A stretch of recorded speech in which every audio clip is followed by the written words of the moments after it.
welcome to the Books Applied podcast presented by WSL Leadership Coaching. In this podcast, we dive into some interesting books and talk about how that you can apply them to your work, sport, or life to make it more fabulous. I'm your host, Iggy Perillo, and today's book we're talking about is The Power of Habit: Why We Do What We Do in Life and Business by Charles Duhigg. You might think to yourself already, I have some terrible habits. Or you might be thinking to yourself, I would love to get some better habits. Either way, it doesn't matter.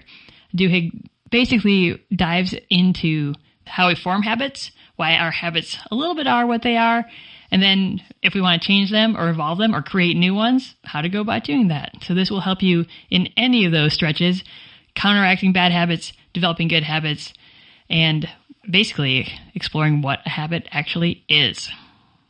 Let's start with what Duhigg says a habit is. It is a loop of behavior that becomes automatic. Brushing your teeth, pretty automatic. We just do it. We don't really think often about what teeth we're brushing in what order. Maybe you do. I don't know. For a lot of people, it's a habit. Duhigg breaks a habit loop, this automatic behavior, into three parts: a cue, a routine, and a reward. So those three parts together become automatic. We have cue, routine, reward. They loop again and again and again. And that is what our habit is. It becomes sort of autopilot in our mind, in our body, whichever. We just keep doing it over and over. So we're going to get into what actually he means by a cue, a routine, and a reward. A cue is the thing that inspires us to start this habit loop. The cue could be a location, it could be a time, it could be a factual state of some sort, it could be other people, it could be immediately a preceding event to the thing. The cue is the thing that triggers us to start the habit loop and then to begin the routine. So the next part, being the routine, is the thing we actually do. If the cue is it's nighttime, I need to brush my teeth, so the cue might be the time. The routine then, get out the toothpaste, get out the toothbrush, brush my teeth. So the routine is the action that we actually engage in. And sometimes I think we tend to think of that as the entire habit. Brushing my teeth is a habit. The cue is the thing that needs to happen before that routine gets started, even though we kind of focus on the routine itself as being the habit.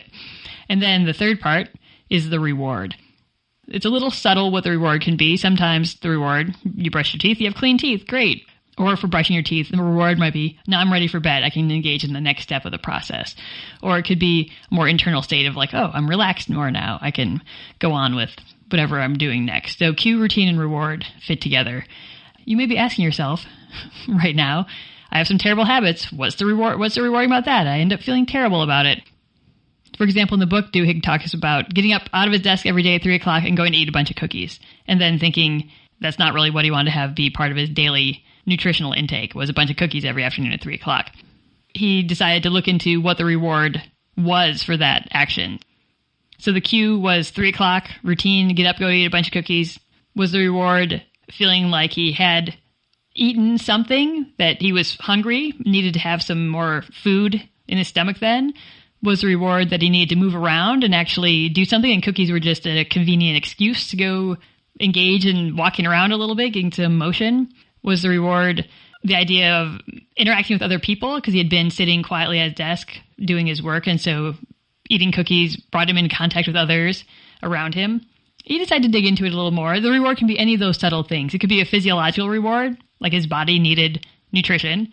Could be social reward, he got to interact with people. Could be a reward of not the actual thing itself, moving, taking action, changing of pace, changing his mind, focus to something else, giving his brain a break could have been the reward. So it could be any of those things. So even a negative habit that you don't even want to have be part of your life, smoking, overeating, bad choices, whatever you have in the bad habit world of your world, probably has some reward that is propagating that routine to keep happening. It might be a feeling of satisfaction, a feeling of completion, a feeling of control, a feeling of efficacy, a feeling of power over your choice in your life. It could be any of those things. It could be the thing itself. You've just completed a task. You've just celebrated a victory. You've just done something that you want to commemorate, and that is a more tangible type of reward. Could be either. Always, though, cue, routine, reward, whether it's a positive habit or a negative habit. And that automatic cycle keeps rotating through again and again. So some thoughts on how to apply these ideas. If you want to build a new habit, you want to start a new trend, start something that will become automatic in your life, Step one is going to be to create some cues for that thing. The people that start running habits, for example, the cue is they lay their shoes out often the night before. So they see their shoes like, oh, here are my shoes. Time to put them on, time to go running. So creating that cue will remind you to engage in the routine. Cue is an important part, and being intentional about what that cue is. Is it a time? Is it a place? Is it a location? Is it a preceding event? Any of these things could be cues, and you could choose. You could choose what the cue is going to be for you to then engage in that routine next. And then the routine, the thing we think of as the habit. You want to set a routine to go running every day? Cue, shoes are laid out, routine, put on the shoes, get out there, go run around, do whatever. Engage in that routine that you want to have happen. On the third part, make sure that you pay attention to what the reward actually is. Give yourself a pat on the back, celebrate it, keep track on a calendar, keep a log of the things. There are many ways to reward yourself. Show yourself that you've made progress over time, time yourself, check your time goals, whatever you want to do. For running, that's pretty straightforward, some options. If you want to set more complex habit loops, maybe the reward needs to also have some more subtle, more nuanced intention to it. A friend of mine told me that she wanted to have more gratitude in her life. So she set up the cue of developing a gratitude practice. A gratitude journal was her plan. So every day she would lay out her journal, her routine. She would see her journal every morning at a certain time, write for 10 minutes, things she was grateful about. And the reward, which was interesting, was that at the end of the week, she would read back through all the things she was grateful for the whole week. So that rewarded her for engaging in this cue and routine on a daily basis. And then she could keep track of how many days she did it, feeling like that routine of like every day. It was an everyday practice, made it feel automatic, and it became more automatic and rewarding in itself. I've also worked with some athletes who tell me they want to be more diligent and focused during their training. So the cue they set up for themselves is maybe walking into that practice site, walking into the gym, and making sure that they know, oh, I'm on gym time now. I'm making sure there's a distinction between social time, friend time, and focused gym time. So the cue for them was the space that they walked into. The routine then they engaged in was being focused for specific drill sets at a time. So while they're doing a certain drill, maintain focus, and then rewarding themselves at the end of that with recognition that they just maintained focus throughout one drill. Then later, maintain focus throughout two drills, increasing their level of focus.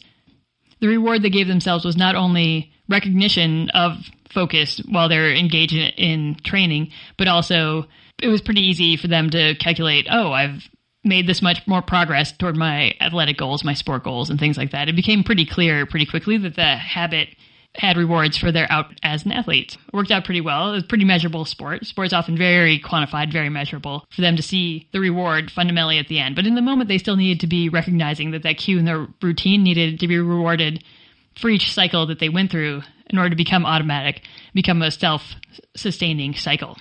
For the same athlete, sometimes the cue of going to the gym was not enough because they would then get into the routine of kind of messing around, not being focused, not training to the level they wanted to train to. For them, it was a matter of interrupting that routine once the cue was set and reorienting the routine to be what they wanted it to be. So tying cue to routine in a pretty conscious way helped them move forward to the reward that they were looking for. And it felt pretty fulfilling at the end. If you want to be a more healthy eater, for example, eat more vegetables every day. The cue might be it's time to eat, feeling hungry, or maybe on a schedule you want to eat. The routine then needs to be get some vegetables, figure out how to prepare them, get them ready, eat them. Reward, feeling satisfied physically, psychologically. Reward might also be healthier body, healthier view on life, perhaps, because of a healthier body, all these things. In the beginning, there is some willpower needed to tie that cue to that routine, to remember that reward, to make sure they all fit together and flow together in a useful way. But the beauty of habits, once it becomes automatic, cue, it's time to eat. Routine, find some vegetables, get them, eat them. Reward, sweet, now I've eaten some vegetables. This is easy, I feel better. That becomes more automatic, takes out this stress of willpower that people seem to face. Oh, it's going to be so hard to do the right thing. It's going to be so hard in the moment to do the thing I want to do. Cue, routine, reward.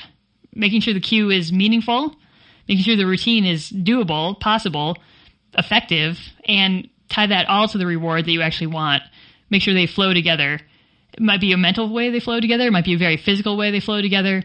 But being a lot of intention, I think, is the important part. Make those connect and make those be meaningful to you on a personal level. It doesn't fundamentally matter what you choose to be the cue for the routine that you want.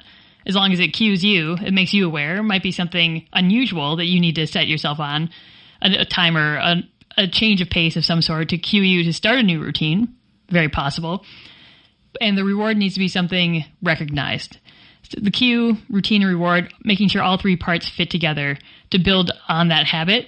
Then you don't need willpower to push yourself, to force yourself to do that thing as it becomes more and more automatic.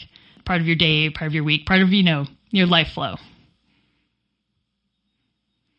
So we've talked a little bit about creating the habits you want to create. Now let's switch to dealing with the habits you don't want and don't like and you think are holding you back and are super terrible, and yet you do them all the time because they're a habit anyway. Habits of behavior, habits of communication, habits of consumption, habits of activity. It could be anything, any type of habit you feel like you have that you just don't want, don't like, don't think it's good for you. You can intervene at any of these different parts. You can intervene at the cue part, the routine part, or the reward part, any of them. Maybe it depends on your habit, depend on you, depend on how you want to approach it. But one idea is to identify the routine you actually have.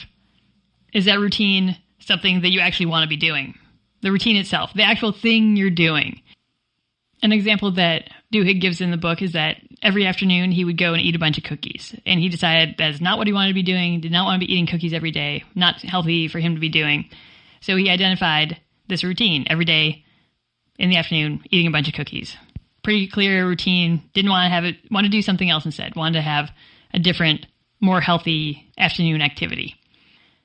You can kind of divide these out. You can experiment with either one first, but once you have identified the routine you want to change, he then went to looking at the reward. Was the reward that maybe he got a little sugar in? Maybe. So he decided to experiment with different rewards. So he, instead of eating cookies, ate an apple in the afternoon, was one of his experiments. He thought maybe the routine of eating cookies might have been about actually just moving around and not being stationary at his desk. He had gotten up from his desk to go eat cookies, so he just tried walking around as a reward, maybe walking outside or walking more, adding a little more activity, because maybe that was the actual reward. He wasn't quite sure. If he tried that. He also thought that maybe that the reward was just a change of pace from sitting at his desk being focused, so he needed sort of a mental break. So he decided to try and go talk with colleagues and something else to give himself a mental break in the afternoon instead of eating cookies, where he also would encounter other people and socialize too. So maybe the reward was a social reward. So he experimented with these different rewards and looked into which one was the actual part that fed this routine. He also decided to isolate the cue that caused this to happen. He looked at the location, the time, factual state, other people, immediate preceding events, all these different factors, and tried to decide if it was a location-specific thing, if he was at work in his office versus working at another location, or if it was a time. He discovered it was a time, actually. It was 3 o'clock in the afternoon was the time that this event happened. Was it a state? Was it being hungry, being whatever? Was it other people around? Everyone's eating a cookie, so he's eating a cookie. Was it the immediate preceding events that someone walked around with a tray of cookies every afternoon? That was a cue to eat cookies, so it was cookie time. So he decided to isolate that. So if you can imagine your own routine and cue, that the routine you want to change, what is the cue for that routine? What is the thing that immediately spurs that routine to happen? And as well as think about what your actual reward is for that routine that you don't want to have happen.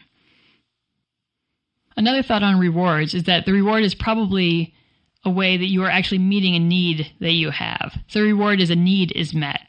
And you can look at Glasser's 5 basic needs. You can think about the need driving that routine. There are different ways to look at what that need is, but most likely your routine is meeting a need. That need being met is a reward. But if you don't like the routine meeting that need, the routine probably needs a change. But perhaps once you identify the routine, there's another way to meet that reward that's healthier, better, more suiting to you, more efficient, whatever it is that you don't like about the initial routine. Might be that reward needs to be met in a better way. So once you've identified the routine you don't like, maybe you've experimented with rewards and identified the actual reward that you do want to have, you've maybe isolated the cue, what happens, any of those could be tweaked to derail a bad routine or create a better, newer, more efficient habit. In short, either the cue or the routine or the reward could be driving this habit loop. And so identifying the cue, which might start this cascade of events resulting in a routine you don't like, a reward you didn't really want, or was kind of mismatched to what you actually want, It could be a routine that this set of activities is driving your behavior toward a reward that is not quite meeting your needs. And it's spurred by a cue that you maybe didn't understand or weren't paying attention to. Or it could be that the reward, getting this need met, is driving the routine, and you're somehow cued to start this routine to meet this need, but doing it in a way that's not useful. So the routine is not effective for you. So an example of the last one, someone was telling me about how a certain situation makes them full of rage and angry and say things they regret saying later. So the cue is this situation developing, perhaps. The routine, expressing rage inappropriately. The reward is maybe feeling a power need. Maybe the reward is feeling a sense of control or a sense of efficacy. And so the real need in that situation is then how to feel that sense of power, control, or efficacy without this cue and without this routine that they don't really like. Engaging from the reward side can sometimes help create a better routine. And the cue might be, oh, at this moment, I would become angry and say something I don't want to say, but instead, I've noticed this cue. Here's my new routine.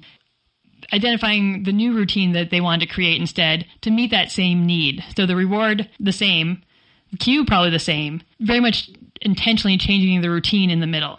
There is power in your ability to affect change between cue and routine to still meet the same reward at the end, the same need, if that's what's driving this habit loop for you. You've identified some routines, you've experimented with some rewards, maybe you've isolated the cue, any of those could help. So the next thing Duhigg talks about is having a plan, because you will screw it up. You will miss the cue, start the routine you don't want, have a terrible reward that didn't meet any of your needs. It's going to happen. So what's your plan in that moment? How are you going to not punish yourself for engaging in a habit that you already know you have and already know you don't want to have? If you punish yourself by beating yourself up mentally and shaming yourself, that actually won't motivate you to make any change. So we can talk about shame as a motivator another time. It's not one. Spoiler alert, shame is not a great motivator for anyone to do anything. What is your actual plan when you screw up changing a habit that's bad or creating a new habit? You missed the routine. Your shoes were out, you didn't put them on, didn't go running. Now you feel sucky about it. What is your plan to get back on track? To stay on track, which can be pretty personalized, pretty specific, and also needs to support your growth through the process and the progress you're making toward changing habits. By celebrating incremental successes, you'll move forward. You'll make progress. It'll happen. So having a plan, though, in the moment. I noticed this cue. Wait, I screwed it up. Here's how I'm going to get back on track. I noticed the cue. Awesome. Well, wait, I started my wrong routine. Now I'm going to get my right routine back on track. I noticed my cue, got my routine on track, but it's still not meeting the reward I want, still not meeting the need I want. How am I going to focus that reward, connect to this new routine and new cue that I've revised, changed, altered to move myself in the direction that I want to move? Any of those can help. Identify routine. Experiment with rewards. Isolate a cue. Have a plan for when it goes terribly. Also, by the way, he mentions having a plan for when it does go well. Great. You have a cue, routine, reward. Got it set up. It's happening. How are you going to sustain it? Keep it going. Reward yourself for changing a habit, which takes some effort in the beginning. It's going to take a little effort, but once it becomes habitual, effort decreases. It's a habit. You're a whole new person. It's amazing. Your life is better and more fabulous because of it. So that is The Power of Habit by Charles Duhigg. A little bit of summary, a little bit of application.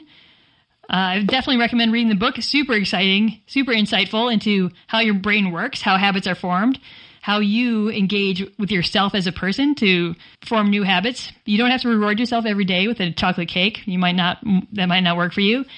Might not be healthy for you, by the way. But also how to engage with yourself as a learner in your own process. Identifying these cues can be really insightful for you. Identifying the rewards you're meeting, also very insightful, instead of just fixating on this routine that you go through over and over and over again. Don't forget those end pieces, the cue and the reward along the way. Awesome book, fun to read, pretty small, pretty fast, and I definitely recommend reading it if you have a chance.